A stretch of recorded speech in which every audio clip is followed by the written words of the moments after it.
बाकी तब सभी स्टेट के लीडर्स, डिस्ट्रिक्ट के लीडर्स और मेरे सामने बैठे हुए मेरे बहुत ही अजीज बुजुर्ग भाई, मेरी बहनें, मेरी माएँ और मेरी बेटियां, सबसे पहले आपको दिल से वेलकम करूंगी और सलाम है आप सबको।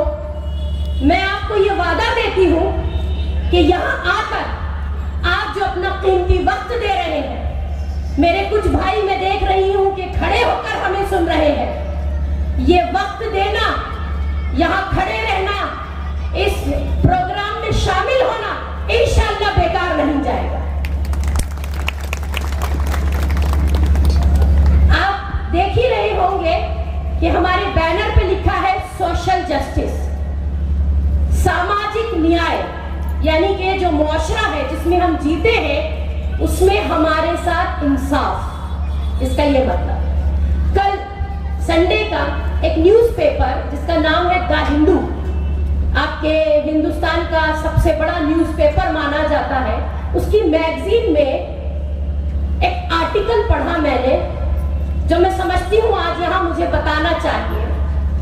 ये आर्टिकल दो ऐसे नाम जिसे सब जानते हैं, सावरकर और गोवालकर, जिन्हें हम कह सकते हैं कि ये आरएसएस के मेंटर थे या ये आरएसएस के फादर थे, गॉडफादर थे, जिनको आज हिंदुस्तान में बहुत हेल किया जाता है, इनके नाम की बहुत जय जयकार होती है और इनको बाकायदा पूजा जाता है। ये इतने इंपॉर्टेंट पर्सनालिटीज मानी जाती हैं आज हिंदुस्तान में। तो इन्हीं के ऊपर ये आर्टिकल था।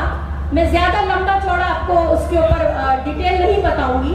शुरू के एक पैराग्राफ में ये लिखा था कि सावरकर की ये सोच थी और उसने अपनी कुछ किताबों में ये थ्योरी दी थी कि एक दिन हम हिंदुस्तान को एक ऐसा हिंदू राष्ट्र बनाएंगे जिसमें क्रिश्चियंस और मुसलमानों को छोड़ के सभी हुकूक सबको मिले। इस तरह की थ्योरी या इस तरह की जहनियत या सोच अगर उनकी किताबों से मिलती है तो यही है वो जवाब जो देने के लिए आज हम यहाँ खड़े हुए हैं। सामाजिक न्याय यानी कि समानता, इक्वालिटी, बराबरी, जिसका उन्होंने इनकार किया। और आज हम सभी जानते हैं कि मुल्क जो है वो आरएसएस यानी उन्हीं की सोच, उन्हीं की आइडियोलॉजी से चलने वाला मुल्क बन गया। ये भारतीय जनता पार्टी, ये कांग्रेस पार्टी, ये पार्टी की आइडियोलॉजी, इनकी सोच, जरूरत नहीं है कि हम इस पे बहुत लंबी चौड़ी बात करें। अगर आप पीछे मुड़कर कुछ सालों की हिस्ट्री निकाले तो आपको देखने को मिलेगा कि आज हिंदुस्तान में एक तबका जिसे दलित कहते हैं वो सबसे ऑप्रेस्ड, सबसे दबा हुआ तबका होता है। शेड्यूल कास्ट, शेड्यूल ट्राइब जिसको बहुत ज्यादा पिछड़ा हुआ तबका कहते हैं, और फिर मुसलमान जिसको पसमानदा कहते हैं, यानी कि Dalit, schedule caste, schedule tribe, Christian, मुसलमान, ये सारे वो तबके हैं जो एक्चुअली इस मुल्क के हिस्सेदार हैं, वारिस हैं, लेकिन सबसे ज्यादा जुल्म का शिकार है। तो क्या आपको नहीं लगता कि आज हमारे लिए ये सोचने का मकाम है कि अगर जुल्म हो रहा है, बराबरी नहीं हो रही, हुकूक नहीं मिल रहे, इंसाफ नहीं किया जाता है, तो इसका जवाब कौन देगा? आखिर ये सोच कहां से आएगी? इसके बारे में कौन सोचेगा? तो मैं आपको बताऊं कि कहते हुए बहुत फख्र महसूस हो रहा है, आज पूरे इंडिया में हजारों नेशनल, रीजनल, लोकल पार्टीज होंगी जो बड़े बड़े आइडियोलॉजी और मैनिफेस्टो के साथ आती है, लेकिन अब तक सामाजिक न्याय और समानता का नारा social democratic party of India के अलावा किसी ने नहीं। इससे आपको समझ आएगा कि हमारी सोच क्या है, आखिर हम किस हद तक लोगों के बारे में सोच सकते हैं, हमारी फिक्र क्या है, और यही काफी है समझने के लिए कि हमारी आइडियोलॉजी क्या है। अगर आज आपके सामने खड़े होकर हम डंके की चोट पर ये कहते हैं कि लोगों के लिए सामाजिक समानता, मुआशरे में यकसानियत, बराबरी के हुकूक और इंसाफ, बगैर किसी मजहब के, बगैर किसी कास्ट के, बगैर किसी स्टेटस के, बगैर किसी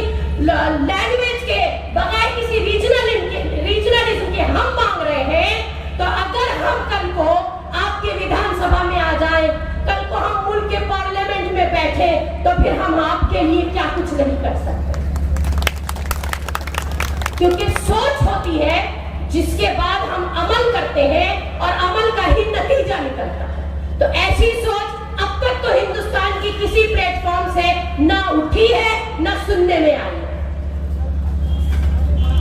ये जो आज हम देख रहे हैं कि माहौल में बहुत गर्मा गर्मी है हिंदुस्तान में, याद से नहीं है।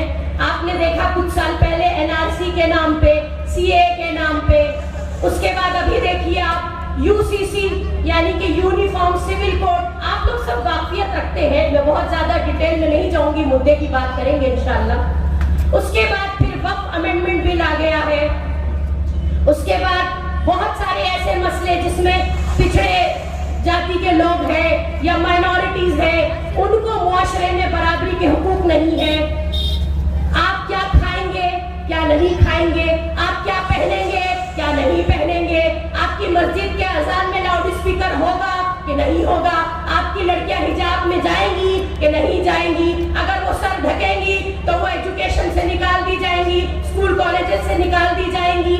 लेकिन एक बड़ा तबका, उन्हें इन चीजों से कोई मतलब नहीं, उनको सब दिया जा रहा है। तो ये जो बराबरी नहीं की जा रही, इंसाफ की और हुकूक की बात नहीं की जा रही, आपको क्या लगता है कि इस पे हमें खामोश रहना चाहिए या आवाज उठानी चाहिए? और आपकी आवाज बन के आज social democratic party of India आपके सामने खड़ा। जहां हमें लग रहा है कि आप नहीं बोल सकते या आपकी आवाज नहीं पहुंच सकती, वहां हम बोलेंगे, आपकी आवाज हम पहुंचाएंगे, आपके लिए काम हम करेंगे, आपके लिए हुकूक हम मांगेंगे, आपके लिए कुर्बानी हम देंगे, आपके लिए कोर्ट से पुलिस से इंसाफ हम लेकर आएंगे।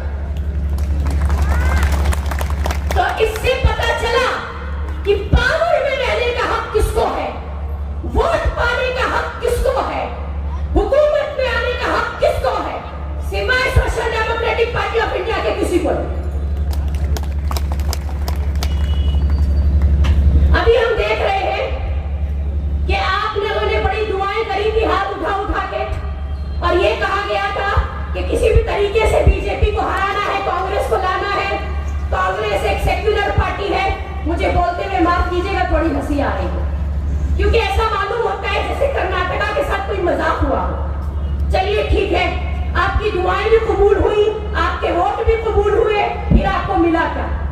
2 दिन पहले आपका एजुकेशन मिनिस्टर कहता है हिजाब पे जो बैन लगा है वो बरकरार रहेगा। यानी अब 15 दिन के बाद बच्चियों का बोर्ड एग्जाम है, पीयूसी में लाखों लड़कियां बैठेंगी, उसमें जो मुसलमान लड़कियां होंगी, अगर वो अपनी गैरत और अपना सर ढकती हैं, अपनी गैरत बरकरार रखती हैं, तो वो एजुकेशन से बाहर कर दी जाएंगी, एग्जाम लिखने की परमिशन नहीं।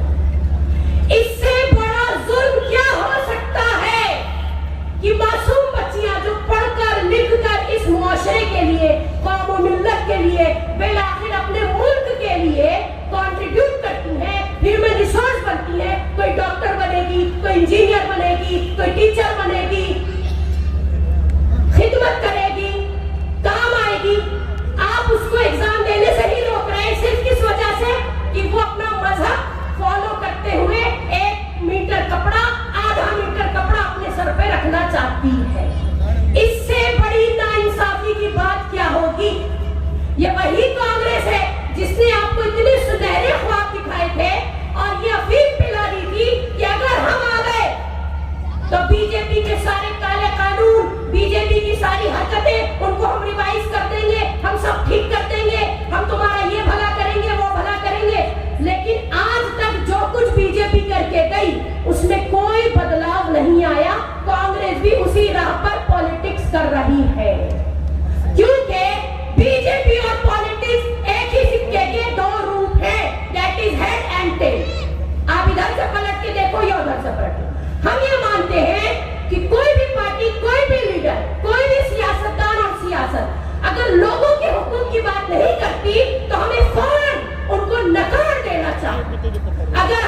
बात हम कर रहे हैं, इंसाफ की बात हम कर रहे हैं, आपके लिए लड़ना हम बात कर रहे हैं, आपके लिए सड़कों पर उतर के कुर्बानी देने की बात हम कर रहे हैं, कोई और नहीं कर रहा। लेकिन वोट फिर और किसी को क्यों? वोट पे भी हमारा, ये आपको सोचना पड़ेगा। और एक चीज, आपके लिए कोई और सोचे ये आप भूल जाए। अगर आप ये मानते हैं कि उर्दू नाम था, हमने इसलिए वोट किया, तो उर्दू नाम वाला किस पार्टी से था, आपको ये भी सोचना चाहिए।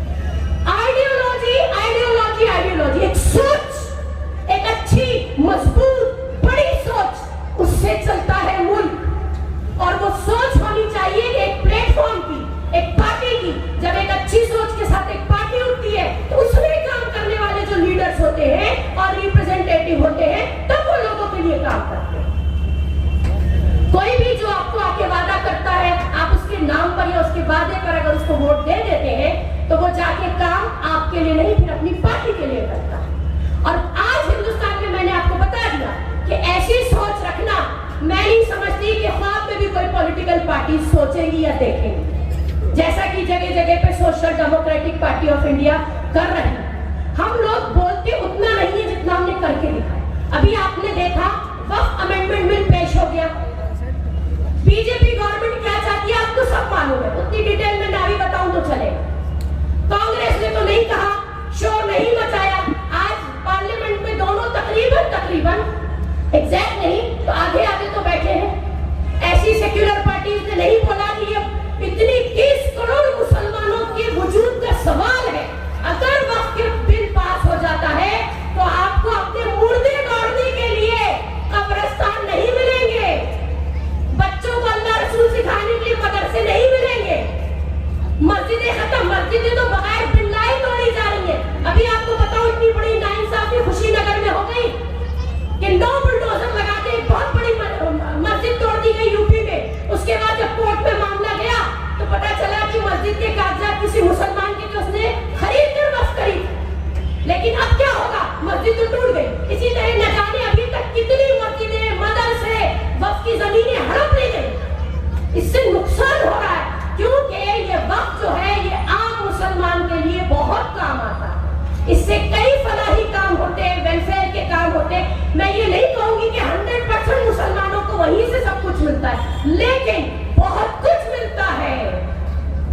और अगर इसे आज बीजेपी हड़प लेती है, अपना वो बिल लाकर, झूठ मूठ का बिल लाकर, जबरदस्ती अपनी एक संगी सोच की वजह से वो बिल लाकर, तो ये सारा पैसा गवर्नमेंट अपने लिए इस्तेमाल करे। अभी डोनाल्ड ट्रंप ने इतना बड़ा इल्जाम लगाया कि $21 मिलियन उन्होंने दिए थे इनको इलेक्शन के चक्कर में, वोटर्स का टर्नआउट बढ़ाने। कहां गए? खा गए। ये पैसा सारा जो आज आपके बच्चों को स्कॉलरशिप मिलनी चाहिए, ज्यादा से ज्यादा गवर्नमेंट स्कूल होने चाहिए ताकि कम फीस पर आपके बच्चे पढ़ सके, अच्छे कॉलेज यूनिवर्सिटी होनी चाहिए ताकि बगैर बड़ी बड़ी फीस, लाखों लाखों का डोनेशन दिए बगैर आपके काबिल बच्चे, मेहनती बच्चों को एडमिशन मिल सके। अगर खुदा ना खास्ता बीमारी आ जाए, एक्सीडेंट हो जाए या बड़ी बीमारी आ जाए, तो गवर्नमेंट के ऐसे हॉस्पिटल जहां एटलीस्ट 50% पे तो आपको इलाज मिल सके, आपको घर, जमीन, ऑटो, दुकान तो ना गिरवी रखनी पड़े या फिर बगैर इलाज के तिल मर जाना पड़े। ये सारा काम, ये सारी जिम्मेदारी गवर्नमेंट की होगी। क्यों? क्योंकि आप लोग चाहे अमीर हो या गरीब हो, हर कोई इस मुल्क में एक एक चीज का टैक्स भरता है। याद रखिएगा, पानी पीने से लेकर जमीन पे चलने तक, खाना खाने से लेकर कपड़ा पहनने तक, आप हर चीज का टैक्स दे रहे हैं। उस टैक्स से हजारों करोड़ रुपया गवर्नमेंट के पास जमा होता है। गवर्नमेंट की जिम्मेदारी होती है उस हजारों करोड़ रुपए से देश के उन लोगों की देखभाल की जाए जो खुद मुख्तार नहीं है। अगर बैकवर्ड है, माइनॉरिटी में है, तो इनको रिजर्वेशन के साथ एक्स्ट्रा स्पेशल फैसिलिटीज प्रोवाइड की जाए। लेकिन आज एक चीज आपसे यह पूछना चाहूंगी कि 2% अमीर तबका हिंदुस्तान में, बस वही घूम फिर के वही अंबानी, वही अडानी, वही टाटा, वही बिरला, या 2-4 नाम जो हमें सुनने में आते हैं कि रिचेस्ट यानी कि अमीर तरीन लोग होते हैं हिंदुस्तान के, और इनकी नस्लें अमीर से अमीर होती जाती है, इन्हीं को सब कुछ मिलेगा। यानी 2% लोग जो है वो 80% खा जाएंगे, तो जो 80% है वो फिर 20% कहां तक बांटेंगे?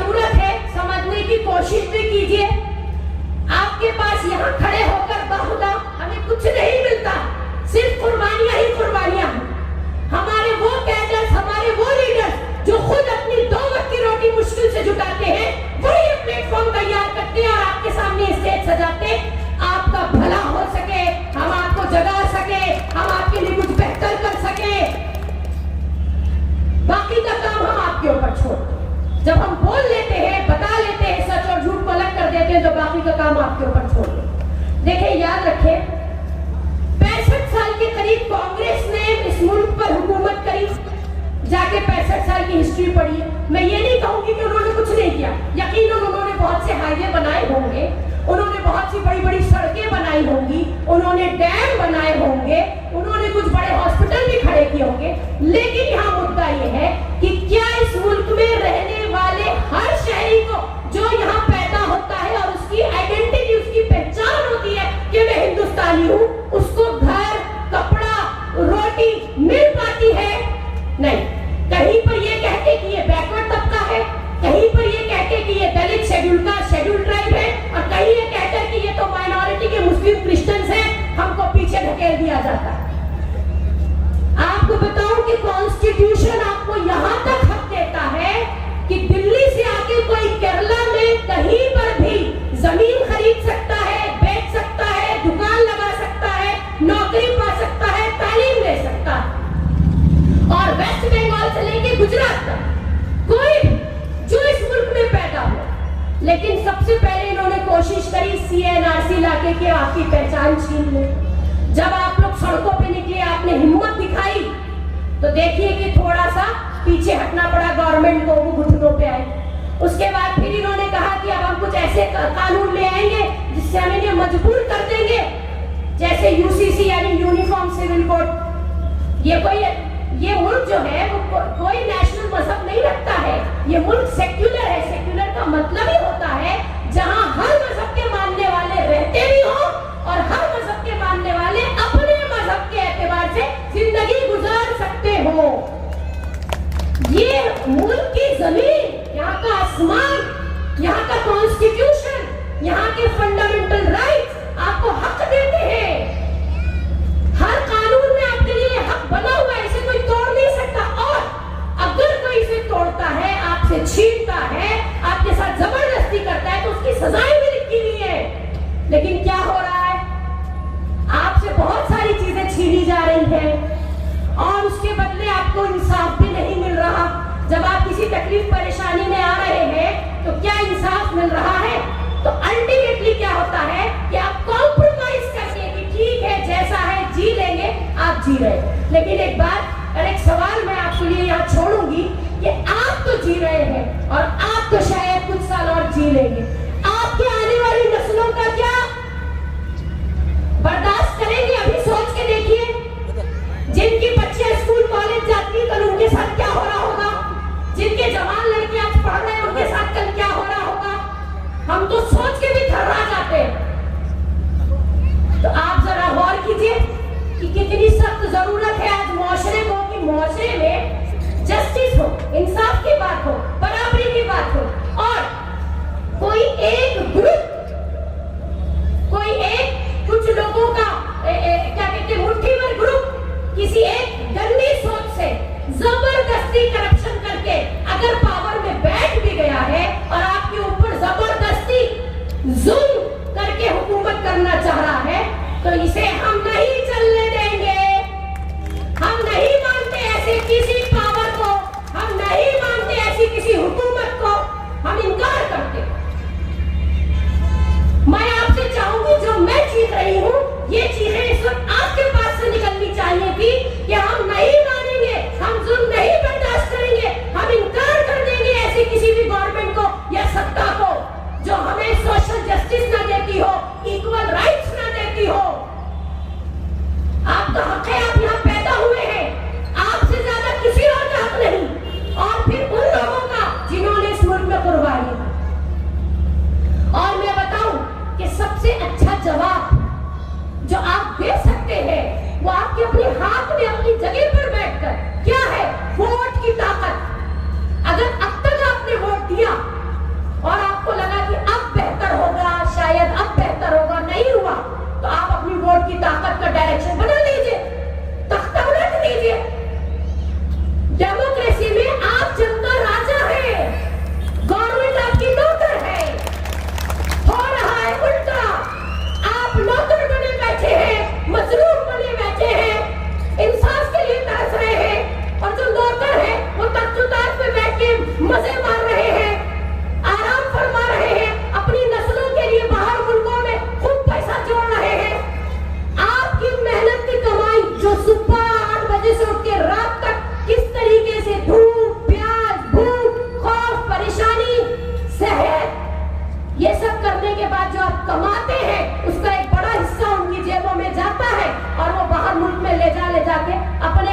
नस्लों के लिए जोड़ना। आपको ये कैसे मंजूर हो रहा? कल को ये भी तो हो सकता है कि आपके जो अपने बनाए हुए जाति घर है उसमें भी घुस के आएंगे और कहेंगे भाई निकलो, ये घर हमारा है, ये देखो हमारे पास कागज भी, ये पहले तुमसे पहले उसने खरीदा था, उससे पहले उसने खरीदा तो हमारे बाप दादा थे, जाओ निकलो, तुम्हारा घर नहीं है, चलेगा? तो फिर मुल्क में जो कुछ हो रहा है वो कैसे आपको बर्दाश्त? कोई आपसे आपकी छत छीन ले, कोई आपसे आपकी जमीन छीन ले। देखिए बुलडोजर लगा के छतें बहुत छीनी, अभी वक्फ का कानून लाके ये आपकी जमीन में छीन लेंगे। तो महसूस कीजिए, आने वाले खतरे को भी समझिए और अभी भी आपके पास वक्त है, जब जागे तब सवेरा। आपको जब लगे कि हाँ अब सही वक्त है, समझ लीजिए कि आप बहुत सारी चीजों को बदल सकते हैं, चेंज कर सकते हैं। Social democratic party of India सिर्फ ये नहीं कह रही कि हम एक पॉलिटिकल पार्टी हैं, हम तो ये कह रहे हैं कि हम इस वक्त हिंदुस्तान में एक बड़ी इनकलाबी मूवमेंट है जो कि एक बड़ा चेंज चाहती है। क्यों? मजलूमों के लिए, गरीबों के लिए। ये मुल्क फार्मर्स का है, किसानों का है, क्योंकि वो इसकी मिट्टी में बीज बोता है। ये मुल्क ये मजदूरी करने वालों का है। ये मुल्क जो है वो उन लोगों का है जो यहाँ पर मेहनत करते हैं। ये बाहर से आए हुए सेंट्रल एशिया से एरियंस जो अपने आप को कहते हैं कि हम ब्राह्मण हैं, अपर कास्ट हैं और हम रूल भी कर लेंगे और हर चीज हमारे लिए होगी, हमारे ही बच्चे, आने वाली नस्लें आराम उठाएंगी और ऐश मारेंगी। नहीं, ये नहीं चलेगा। आज आप देखिए कांग्रेस और बीजेपी में ज्यादातर ऐसे मिनिस्टर्स मिल जाएंगे या जिनको बड़े बड़े पोर्टफोलियो दे दिए गए हैं, मिनिस्ट्री दे दी गई है, जिनके पास कोई काबिलियत नहीं। उनसे आप पूछें आप कौन, तो वो कहेंगे मेरी माँ एमएलए थी, वो कहेगा मेरा बाप एमपी था, मेरा मामू मिनिस्टर था। ये वो लोग चले आए। आपको इसे बदलना, आप इसे बदल दीजिए। और आप किसके लिए बदलेंगे? अपने लिए। और किसके लिए बदलेंगे? अपने आने वाली नस्लों के।